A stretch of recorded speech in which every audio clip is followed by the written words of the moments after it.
This is what we have been waiting for. The Colts showed that they got the gumption to make a fourth quarter comeback and win, and it was made possible by Anthony Richardson's return and him putting the team on his back and making it happen. Let's get to it.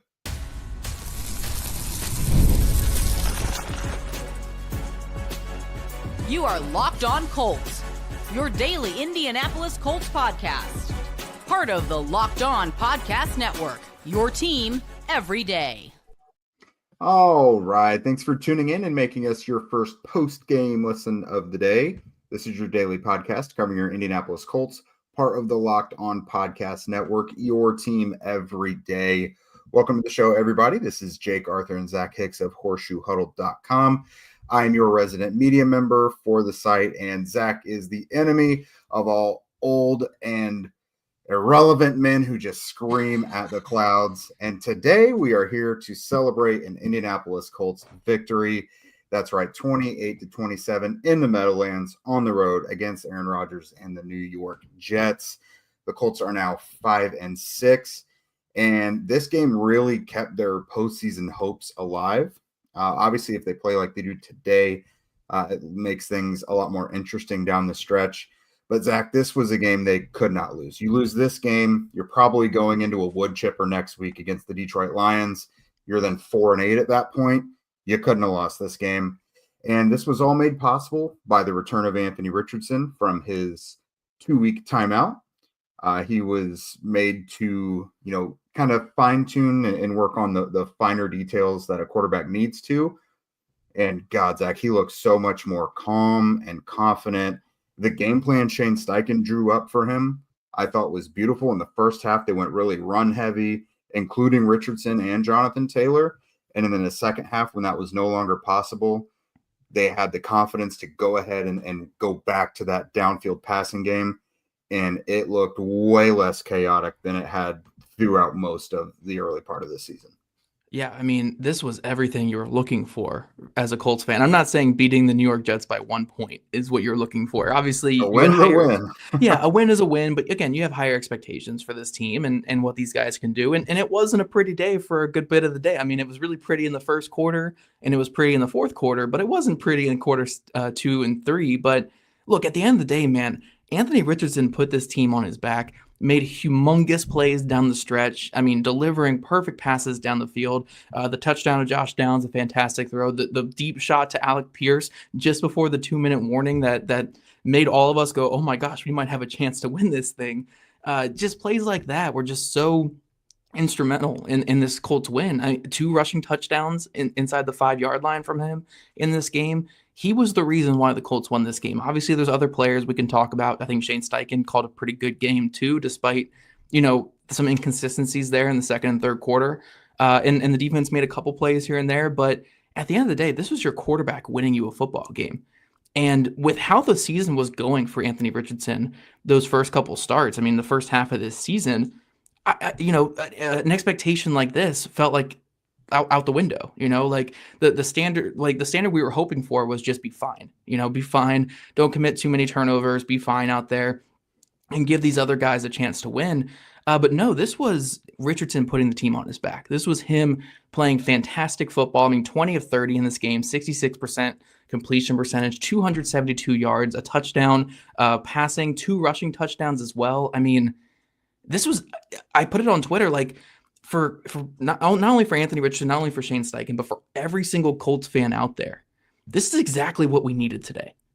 I have not been this pumped up about a Colts win in years, man. And I know I can't speak for all Colts fans because I am just not, quote unquote Colts fan. Like I more so work covering the team, but I do invest in this team winning. And I have not been this pumped up on a Sunday in years, man. I've not been this excited in so long because this was really the game where you could see it all coming together for Anthony Richardson in terms of the accuracy was there, in terms of the big play was there, in terms of the rushing threat in the red zone. I mean, I don't want to get too crazy here because I'm not trying to make the one-to-one comparison because, again, Richardson needs to stack good performances. But today I felt like I was watching Cam Newton out there. Like this felt like a Cam Newton type game, just lasers all over the field, pinpoint accuracy, running over people in the red zone and scoring touchdowns when they needed it, and then dragging his team back down 8 points in the fourth quarter. I mean, again, I'm not declaring Anthony Richardson this perfect quarterback right now because it's been a crazy season and we're weird where we're at right now with this team, but this was everything we needed from this quarterback right now. The environment around him wasn't perfect. There were a couple drops. The offensive line was not good. The run game for the first time all year with him was not good. And he made it work, man. He made it work. So Anthony Richardson, man, awesome game. I'm so happy that he was able to have this type of performance out there. And hopefully he can stack great games like this. I mean, oh man, it's just everything we needed from Anthony Richardson. I'm so excited. I said it right before he got benched. I said, just give me one game, man. Give me one game that I can hang my hat on and be excited about. And I will give you as much time as possible because I had you QB1 in your draft class. I was all about the Colts drafting you from day one. And, it's been a crazy season this year, but I really was about just playing him through this stuff. I just needed one game from him that I could really hang my hat on. And this was the game. This was the game from Anthony Richardson, like more so than that Rams game last year that we were all excited about, more so than the Houston game to start this season. This was, I mean, again, some inconsistencies in quarters 2 and 3, but this was his best game as a passer in the NFL. Mm-hmm. This was a good game running the ball, and then he delivered in the fourth quarter when the Colts needed it. This was what the Colts wanted when they drafted Anthony Richardson. So, man, this was perfect. This was so great to see, man. It was like, I'll let you talk here, Jay, because I know I'm just going on a spiel, but I feel so juiced up and excited right now. Like my mouth is moving, a mile per minute right now. No, I mean, the Colts' last win, October 20th against the Dolphins, this didn't feel like that. It was a win, but it did not feel like this. This was so much different than what we had seen throughout the season. Again, like career highs across the board, single game career highs for Anthony. In yardage, I mean, his YPA wasn't a career high, but 9.1, and it wasn't just all based on a few shot plays. It was like legitimately throughout the game he was getting those. Great game from him. 66.7% passing is like a wild stat for him. But this just looked like a totally different quarterback. Like 2 touchdown drives in the fourth quarter, 6 plays, 70 yards, 8 plays, 70 yards. Making all the big plays when they needed to happen, again, like the Alec Pierce play. This was a game where instead of there being just like a couple plays here or there where you're like, oh, that was a nice play. Like see if he can do anything else. This game was full of big plays. Like, what was your favorite Anthony Richardson play from this game? There's a ton to choose from. I thought it was just a simple, like, I don't even remember I think it resulted in the first down, but the throw to Josh Downs where he was basically in the air and sidearmed it in the grasp of a defender, that was an otherworldly throw. Like he makes some short-ish throws look just so remarkable sometimes. So this was awesome from him. You mentioned that Alec Pierce deep shot late in the game off the pump fake, pinpoint accuracy. This was just such a great game. I'm also like, I think this was great from Shane Steichen as well. And hopefully this is a sign of things to come this year. I felt like they were just trying to do too much with him or just put him into a role that he maybe wasn't comfortable with in the early part of the season. In this one, it felt like they threw caution to the wind. They're like, you know what? If we want the best out of Anthony, we're going to have to run him up the middle. We're going to have to let him use his body and get in harm's way. Guess what? That's when he's at his best. I mean, I thought they did a great job, rollouts, moving the pocket, letting him throw without just being stationary. And I mean, the offensive line helped with that because they allowed quite a bit of pressure. But no, this was great. I mean, some hiccups from Anthony, a couple throws that he should have back. The 2-point conversion to Mo was a little past his grasp. The Kylan Granson one early. Shane had a couple hiccups here or there, but overall, this is the first win in a while where you have like true optimism for what's to come next. We might have to hit a quick pause on that with the Lions game next week, but maybe it's a shootout. Like that would be at least nice. Just do more than what the Jags did today, I think. Yeah, just build off this and be competitive as you can be in that game. Like, I'm not expecting the world out of this. I'm not expecting the world out of Richardson or Steichen every week. Like, I don't want perfection from these guys. They're still, but I mean, Steichen's still in year 2 as a head coach. Richardson's not even through like a full season's worth of games started yet in his career. So expecting perfection was never the correct call with this tandem. But expecting better than what they were doing earlier this season, I think, was very much in the realm of, realistic expectations for these guys. And what we saw today was, again, not perfect, but it is everything you needed to get a win. And I don't care if it's against a 3-win Jets team. A win is a win in the NFL. Go out there, deliver, put points on the board, and win the game. And we saw in this one when everything still wasn't perfect around Richardson. Again, the run game wasn't there. The offensive line probably had their worst game of the season. In terms of just overall effectiveness in the run and pass game. And Richardson made it work. So the most optimistic game I've seen from Anthony Richardson in the NFL. I hope he can stack this going forward and we can go into this next offseason being like, the way he finished the year was pretty strong. And that'll be such a great building block for this Colts team and Colts organization. But as of right now, man, I'm just pumped that we got this type of performance from Anthony Richardson. Really excited that he was able to put together as a passer, as a rushing threat in the red zone, and got the Colts that win. I mean, again, down 8 points in the fourth quarter against anyone in the NFL is a tall task.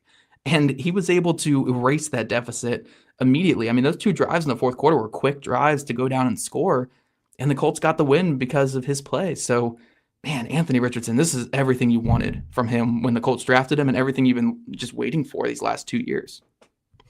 Yeah, love it. This is exactly what the Colts needed. This is exactly what the fans needed in this one. Coming up next, we're going to talk about Anthony's supporting cast, but we're still going to probably find ways to talk more about Anthony as well. Prize Picks is the best place to get real money sports action. With over 10 million members and billions of dollars in awarded winnings, Prize Picks has made daily fantasy sports accessible to all. You just pick more or less on at least 2 players for a shot to win up to 100 times your cash. Run your game all season long on Prize Picks. And again, you can now win up to 100 times your money on Prize Picks with just as few as 4 picks.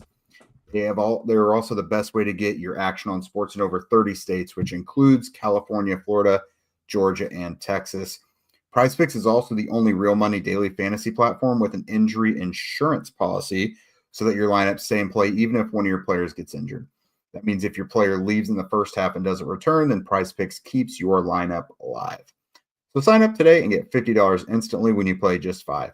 You don't even need to win to receive the $50 bonus either because it's guaranteed. Download the app today and use code LOCKEDONNFL to get $50 instantly after you play your first $5 lineup. Again, that's code LOCKEDONNFL to get $50 instantly after you play your first $5 lineup. Prize Picks. Run your game. All right, Zach. So Anthony certainly put the team on his back, but he obviously cannot do it alone. The run game was clearly the point of emphasis in this one, which rightfully so. The Jets coming into the game boasted the 25th ranked defense. They'd given up 334 yards on the ground in the 2 weeks previous combined, including, against the Cardinals, which, the Cardinals had their best game of the year. So obviously when you've got Anthony Richardson, Jonathan Taylor, you want to run the ball. Taylor, though, 24 carries for just 57 yards, 2.4 average. That's his worst game of the year, at least productive. Now, he did leave. I don't want to speculate or anything. He did leave the game briefly. It looked like to get his, foot or ankle taped up again. Didn't quite look the same after that. But again, the blocking wasn't there either. So, I mean, we'll see further from there if there's anything about that. Maybe not, but just an observation I had. But despite that, they kept trying to hammer the ball, through the second and third quarters, and it just was coming up empty. And luckily, we've seen them be stubborn before, but they said, we're just going to have to put this on Anthony's arm and see what he can do. Yeah, I think the game plan was the correct game plan for sure in this one. Come out, run the football, and really test this Jets defense that had 20 missed tackles last week and is one of the bottom 10 defenses in football against stopping the run. But credit to the Jets defense. They came out with a commitment to stopping the run. I guess they knew what the Colts were going to do coming into this game. And I think a big part of this was just Quinnen Williams versus Tanner Bortolini and Dalton Tucker up the middle. They just couldn't get any push on him. A lot of their trap runs and their misdirection runs just had no traction because they were just getting blown up so quickly up the middle.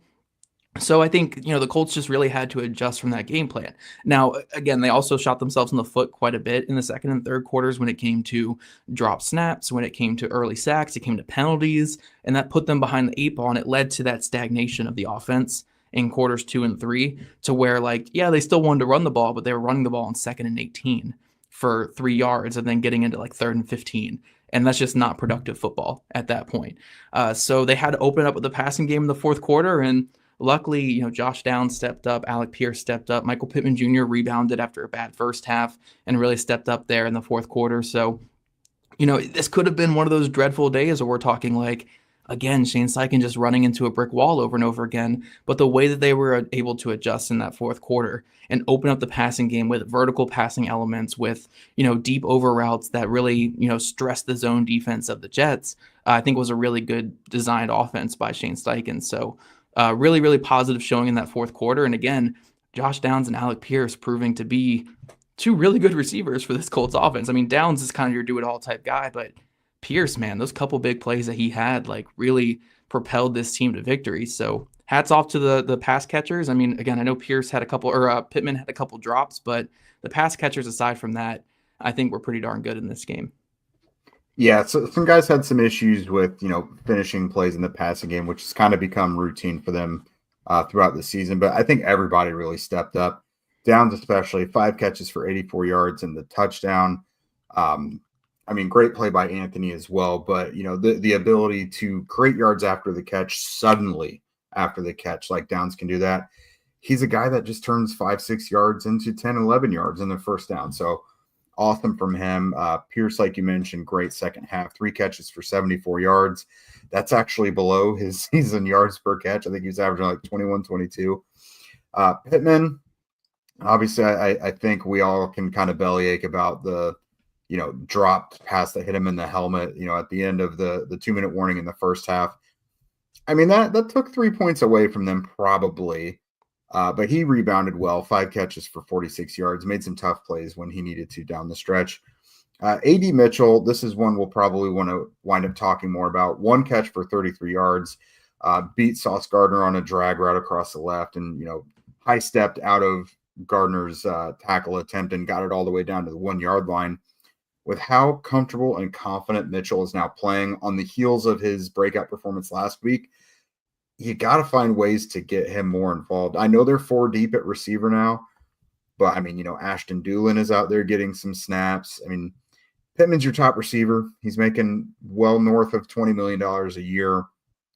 Pierce sees a lot of snaps as well, but you've got to find ways for Mitchell to be more involved because he's an explosive player. He offered yards after the catch, which Josh Downs is the only other receiver that does that for you.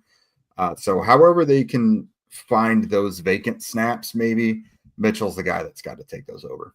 Yeah, I do agree. I think that was my biggest coaching complaint in this game was just got to get more snaps for A.D. Mitchell out there. I know he had some struggles to start the season, but the way he played last week, the way he played in those couple snaps against the Vikings, and then what he did early in this game, I really think you've got to utilize his ability to separate, especially now that he's starting to catch the ball when the ball is being targeted to him. So I do think the Colts need to get him involved a little bit more still, especially, go to more 3-by-1 sets and just isolate him backside. I think there were some prime opportunities where, hey, Sauce Gardner's on one side, we can get A.D. Mitchell isolated with DJ Reed on the other side, 3-by-1, and just let him do his thing.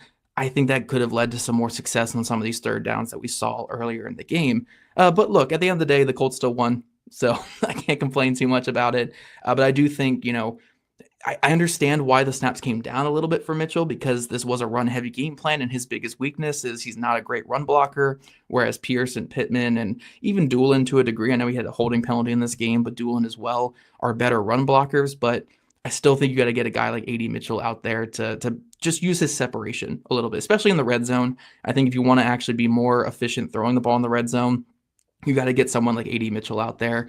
But that was really my only big coaching complaint. Again, I like the run heavy game plan early. I like the adjustment. I liked a lot of the vertical stuff they were doing in the passing game, and not putting too much on Richardson's plate early in this one, which let him really get into the game and then rip it late in the game. So pretty good stuff. Pretty good stuff from this Colts offense. Not perfect whatsoever, but good enough to get a win. I mean, you can't complain about 28 points in an NFL game. Like that's a good total in an NFL game against any defense. So I will totally take 28 points for sure, especially when your defense didn't get you any turnovers in this one. So you didn't get any short fields to put up 28 points like pretty naturally, and a good amount of their drives getting to the other side of the field. Pretty happy with the Colts offense in this game.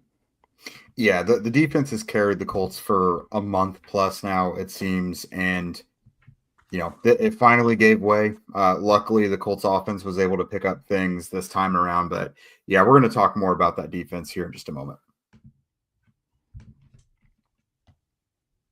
Get ready to tackle the NFL action with FanDuel, America's #1 sportsbook. Because right now, new customers, you guys can bet $5 and get $150 back in bonus bets if you win. The FanDuel Sportsbook app gives you everything that you need to place live bets on the NFL all in just one place. So when you get a hunch in the middle of the game, you can check out the latest stats, view live play-by-play, and so much more all on the same page where you place your bets. You don't have to flip through a bunch of different windows now. It's your sports betting hub. FanDuel on this one had the Jets as 4.5-point favorites. The line had moved up. It was 3.5 through most of the week. Went up to 4.5 before kickoff. I was like, I don't know. I don't know why the Jets are so favored in this one, but the Colts proved them wrong. And whatever week it is, if you agree or disagree with whatever the lines are, just visit FanDuel.com to join today, and you'll get started with $150 in bonus bets if you win your first $5 bet. That's FanDuel.com. Never waste a hunch and make every moment more with FanDuel, an official sportsbook partner of the NFL. All right, so this defense, like you mentioned, some of the things they've been able to do really well in recent weeks is get to the quarterback, not sacks and huge gobs, but enough to be disruptive. They're getting takeaways. In this one, they were not able to take the ball away, but they had Aaron Rodgers pressured plenty. There were some really maddening moments. There are times where you say, why is the linebacker on the ground right here while someone is running past them? There were some missed tackles at times, and when Kenny Moore left the field for a moment, it opened up a wide open opportunity for Breece Hall to get his first touchdown of the game. He had 2 long ones in back-to-back drives for the Jets, essentially, to kick off and start the second half of them, which was awesome. But there were some guys who stood out really well. Jalen Jones did have a couple gaffes when it came to tackling, but 5 tackles, 2 pass breakups officially. I had him with 3. I thought he was big. He helped end drives and helped make that Jets offense really clunky and ineffective early on in the game. He was one of them. And then a couple other guys, the pass rushers. Kwity Paye called game, 2 sacks there on the final drive with under a minute left when the Jets are trying to just get a field goal, which, as we know, against the Colts defense late in the game, teams can do that. Latu, I thought, had a really good game as well, had a sack, couple tackles for loss, and 3 quarterback hits. So there were some guys that really stood out in this one on the defensive side of the ball. Yeah, I think the biggest takeaway for the defense in this one is everything that defined their hot stretch that they were on, which was turnovers, good red zone defense, not giving up explosive plays, and the lack of miscommunications. Like, communication had been really good on defense. I think all of those things became issues today. Like, the red zone defense was certainly not good enough. They didn't get the turnovers that they've been getting the last couple weeks. A lot of their touchdowns they gave up were miscommunications, and they gave up a couple big plays. Like, they weren't these deep vertical shots, but big plays in the run game, big plays on checkdowns that, again, miscommunications, no one picking up the running back and scoring touchdowns on those plays. So I do think that there were a lot more issues with the defense in this game than there were in the past couple weeks. But overall, I don't think it was a terrible game from the defense. It was certainly below average for what we have come to expect in the second half of the season so far, but it wasn't like an awful day from the defense. They got that big 4th down stop. I mean, for pretty much the entirety of the first half, they were shut down until that last drive. Last drive was not good, and then they had a pretty bad stretch after that.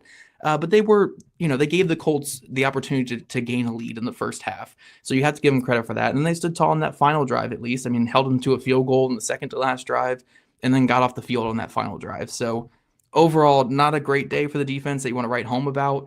But still a good enough performance to obviously get the win. You want to see better for sure. If you're having these issues this week against the Jets offense, which have been kind of anemic at times, I mean, you're getting the buzzsaw next week. Like, this is the premier offense in football next week with one of the best offensive lines, the best running back tandem, a quarterback who's playing well, the sun god himself at receiver, and Amon-Ra St. Brown. Like, this is a really good offense you're about to face. So you want to clear up some of the issues they had. But I will say one thing really quick, though, is the Colts had basically been making their living these past 5 games on confusion pre-snap in terms of, we're going to stack everyone at the line of scrimmage. We're going to show blitz. We're going to bail out of that, or we're going to bring everybody, and we're going to, force your quarterback into hesitation. And that little bit of hesitation is going to lead to sacks and turnovers and just disruption for our defense. Well, the one thing that Aaron Rodgers is still kind of good at as a veteran quarterback is understanding what's coming at him and just getting that ball out on little flare routes and like quick screens and stuff. Like, that was really where the Colts' issue was on defense today, was so many plays where they're showing the things that they were doing so well these past couple of weeks that led to turnovers from Josh Allen, from Sam Darnold, from CJ Stroud. And they were showing those things, and Rodgers has just been doing this for so long that ball is out to Devontae Adams on a little flare route 1 yard from the line of scrimmage for a 10-yard gain on 3rd and 4. And it was kind of stuff like that in the second half that really burned them. But they bounced back on the final drive, got off the field, got the Colts the win. So, a lot of things to really adjust for the defense, obviously, going forward. But again, finally, the Colts offense carried the defense for a win. A lot of the wins this year for the Colts have been their defense propelling the offense. This year was the offense holding up the defense.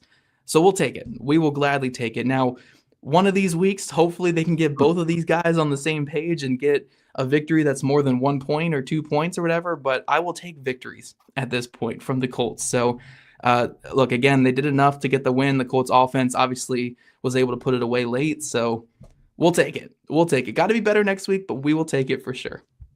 No, I think the defense, I mean, they at least had a stretch where they were playing really well in the first half. Like, the Jets had 3 first downs in the first half, and they didn't get it really until late.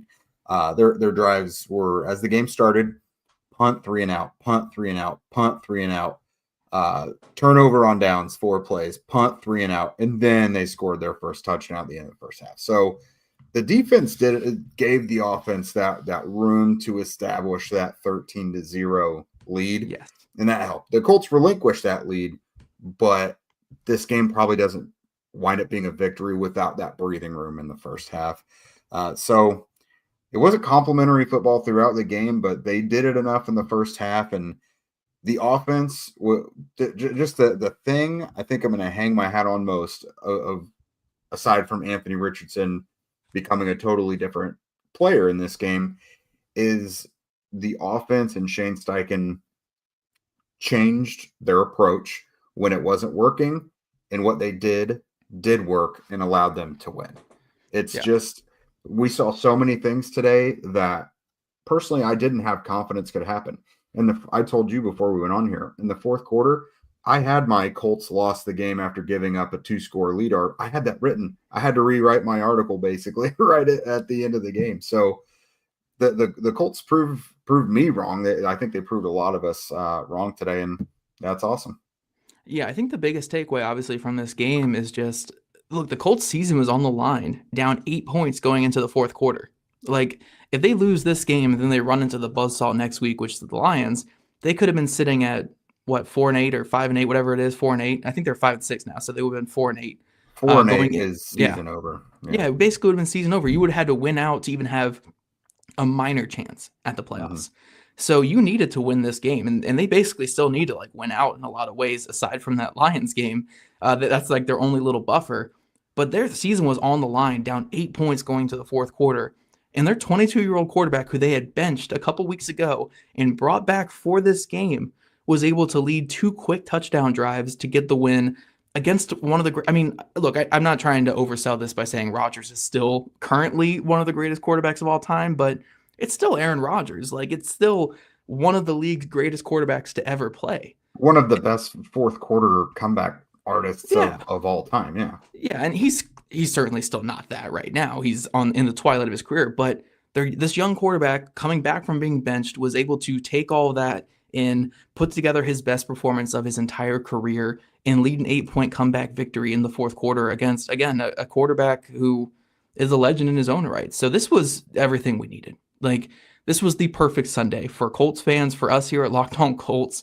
This was every single thing we needed from this Colts team in this one. Now, again, the big next step for this team is let's stack some performances. Let's stack good offensive performances and feel really good about Richardson going into this next offseason, or heck, even the playoffs if they really get rolling. I'm not saying it's completely out the window, but it's still a possibility for this team. But just keep stacking the good games and let's go from here, man. Like this, they can still salvage all the chaos of this season in this final stretch of games. And if they keep performing like they did today, maybe a little bit better on defense and a little bit cleaner in the second and third quarters of games. But if they can just stack games like this, we can feel really good going into this next offseason about this Colts team and about Anthony Richardson, Shane Steichen, and dare I say his name, Chris Ballard, like going into the offseason. I think we can feel a little bit better about this team. So great win. Again, 28-27. It was by the skin of our teeth out there, and it didn't look great for majority of the day, but Colts got the win. Anthony Richardson put the team on his back, and they were able to keep their playoff hopes, rather slim playoff hopes, but still keep their playoff hopes alive in this crazy, crazy season. So I'm feeling good, man. I'm feeling good. I'm feeling energized. I want to give you a second to say anything that you want to say here before we get out of here, but like I'm feeling pumped right now, dude. I'm so pumped up right now. No, I know Novembers are often not awesome around here. The optimism dwindles because you're normally on your veteran quarterback rotation, but we could feel really good going to this one. Even going into the Lions game, like there's not an expectation of winning, but like be competitive or have some sort of heartbeat on offense would be great. But other than that, Colts fans, at the W, go eat some chili, drink some beer, and let's move on to the next one. Let's do it. Let's just enjoy this week. Like, let's not even think about the Lions until next Sunday. Let's just enjoy this week of what we got out of Anthony Richardson. We got the biggest glimmer of hope we've gotten since drafting him in terms of performance on the field. And this was everything we wanted. So let's celebrate this week. Let's be excited this week before we get ready for this next game against the Lions and then this final stretch of the season after that. So we want to thank you guys, though, for making Locked On Culture first listen today and every day. Now, if you're a second listen, go find the new Locked On NFL, now with 2 shows every single day. First, the Madman Tyler Rowland kicks off your morning with a double shot of NFL espresso, and then stop by the barbershop with Tony Wiggins for some real NFL talk. Find Locked On NFL on YouTube, wherever you listen to your podcasts. And if you guys want to become a Locked On Colts insider and chat with us directly and get the insider scoop, follow the link in our show notes. And if you guys don't already, make sure you're following at Locked On Colts, at Jake Arthur NFL, and at Zach Hicks 2, all on Twitter. We're also on TikTok and Instagram, and we're looking at other social media sites as well to join in the next coming days. Also, subscribe to us on YouTube, wherever you listen to your podcast. We love your guys' ratings, reviews, and we'll catch you guys back here tomorrow afternoon.